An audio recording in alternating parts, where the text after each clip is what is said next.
When you're job searching, it might seem like everything else is better than where you're at right now. The grass is greener, right? You think a higher salary, better team, maybe a cooler industry. All of those things apply, yes, but sometimes where you're at is where you should be. Most career experts, most social media talking heads are gonna say, never accept a counteroffer from your current manager, from your current job. But I do think there are special times, special circumstances where it makes sense for you to stay put in your career and take that extra bump. So in this podcast episode, we're going to be talking about the 3 reasons why you should accept a counteroffer, and you're probably going to be happier because of it. So welcome back to the Work Happier podcast. My name is Shoduwan. We talk all things work, all things career. I want to see you work somewhere where you're happy. Let's deep dive into the reasons why you should consider accepting a counteroffer. Let's go. So the first reason is going to be a simple reason. You actually like the work. You might be asking, okay, if you actually like the work, then why are you even going for other companies in the first place, other interviews? Well, sometimes there comes a point in your career where you get a little bored, right? I think it usually happens in the 2, maybe 3-year mark where you're like, oh, I know this role. I know the people that I'm working with. There's not that many people changing in and out. The work is stable. So you get bored. And naturally, when you get bored, you get your binoculars out and you're like, okay, I will see what else is out there.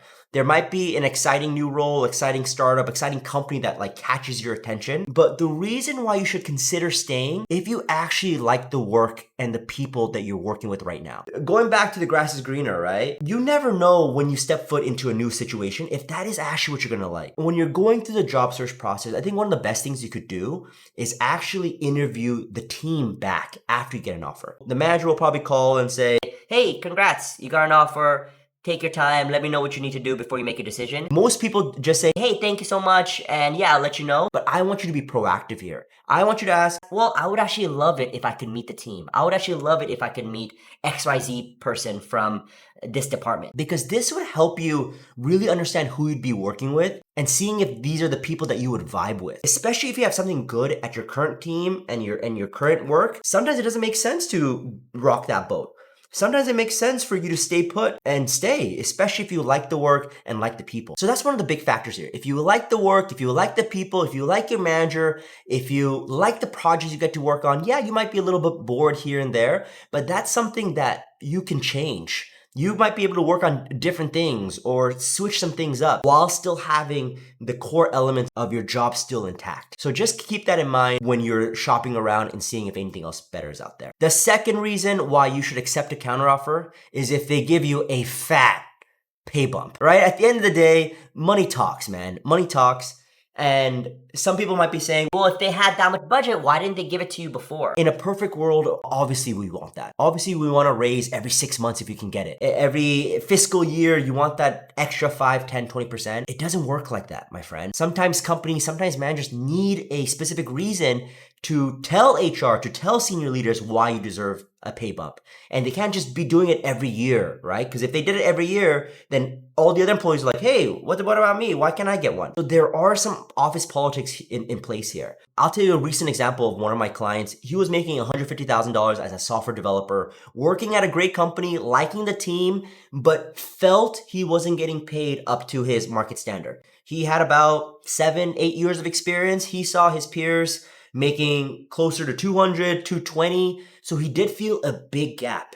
He was only at this company for about 9 months when he was like feeling that itch already, right? I'm making 150. Other peers of mine who graduated the same time as me, who, have the same pedigree, same experience, they're up in that 200 threshold. How can I get there? So naturally, he just applied on a whim. He's like, you know what? Let's see if I get any interviews and go from there. He wasn't actively hunting. He wasn't like, this is a toxic place that I need to get out. But he was like, I'll keep my options open. Luckily for him, he got multiple companies to offer interest, and he got one offer from another company for $225. So he's like, man, I'm at 150 right now. I got, what is that? A 50% pay bump to go somewhere else.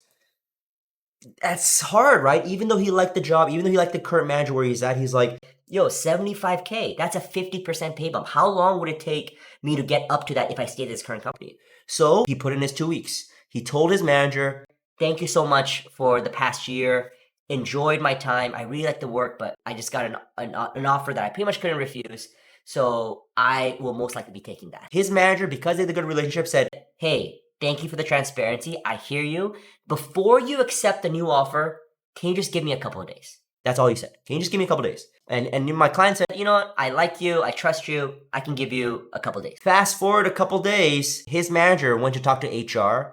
They countered with $250,000 plus a new title and working on projects that he wants to work on. Just like that, he went from 150 at a place that he liked but was feeling underpaid to then making 250.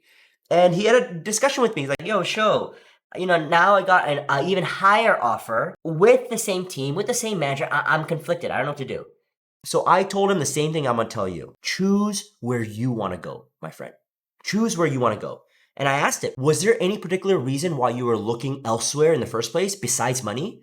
And he's like, No, not really. I just want to get paid what my market value is. and I coached him through these feelings, but I was telling him, I think you know in your gut feeling, you know in your heart what you should do. And you know what he did? He stayed. He stayed, he accepted the money, and now it's been 2 years he's been there. He's been getting incremental raises. He's been loving the work, and he's still with that core team and the core manager that he had when he started. Again, not gonna happen to everybody, but there are some good things that could happen when you keep your options open, you know your market value, and the team that you're at also recognizes your market value because they can match it or even exceed it like his situation. So a long-winded way to say, if money is good and work is good and people are good, I mean, that's a check, check, check. Maybe you should stay. And the third reason why you should consider accepting a counter offer is you just want stability. You want security, especially if you've been at this company for over a few years. They know you, they like you, and let's just say all those other factors that we just talked about. You have a good team, a good manager, and they increase your pay, match it or exceed it. Plus you want the stability and security of staying at a place. Maybe you accept that job offer. Because while we are seeing layoffs and while you can never put all your eggs in one basket, there is still some value in having stability in your career and in companies recognizing loyalty. Not all companies will do this, not all teams will do this, but good ones will. So think about that where you're at in your career. Are you maybe trying to start a family right now and you don't want to disrupt what's going on? Are you at a place where you don't want to change your commute and you like the set routine you have? Maybe there's another big life moment that's happening for you right now and you don't want to add in a whole new job to deal with that as well.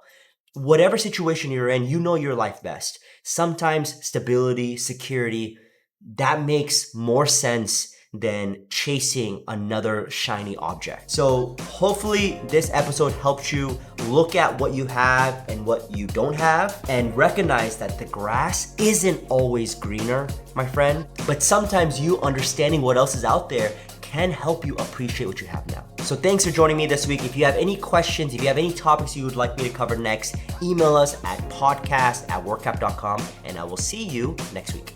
Take care, my friend.